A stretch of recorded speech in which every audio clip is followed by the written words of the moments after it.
Joe Vaklovic with Standard Grain joining us now. Joe, some volatility to the mostly upside to begin the week, but what is the driver of commodity prices right now? I think the corn market, to some extent, is still adjusting to that acreage number.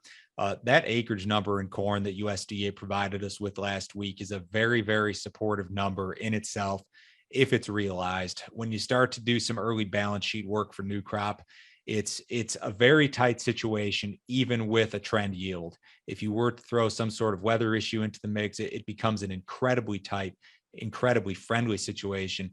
We're in one of these environments now where, like, the corn market in particular looks almost impossibly bullish. Like there's just nothing that can hurt it. It's bulletproof. That bothers me a little bit because whenever you get like extremely tilted one way or the other, a lot of times that'll result in, a top in the market or a bottom in the market. I can recall May 2020 when USDA told us we were going to have a 3.3 billion bushel carryout, one of the most bearish projections we've ever seen. Corn was at $3, and that was about the bottom of the market for the most part. So these estimates and projections can change, but for right now, the stuff that's on paper leads you to a pretty friendly scenario in regard to corn in particular.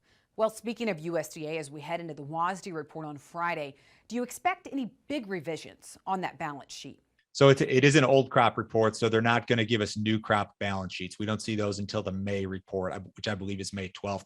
The stuff to keep an eye on would be, U.S. demand. I mean, ethanol, feed, soybean crush, soybean exports, all that sort of stuff. You can look for the Ukraine-Russia situation to be adjusted a little bit. USDA adjusted some of those numbers last month, but I'll be curious to see if they make additional revisions this month. It's such an impossible task that USDA has, trying to estimate or project exactly how that situation is going to play out. South American production would be another thing. The Brazilian corn crop, that second corn crop in Brazil, is actually going to end up being really good the way that it looks. The soybean crop, however, is they're almost done harvesting beans in Brazil. It's going to be quite a bit lighter than expected. I think USDA has to come down with that estimate a little bit. So keep an eye on those South American numbers as well. All right, thanks, Joe. And of course, we will have complete coverage from WASDE Monday morning right here on Ag Day.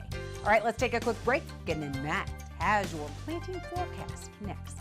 For more information about Standard Grain and its services, call Joe at 312-462-4438.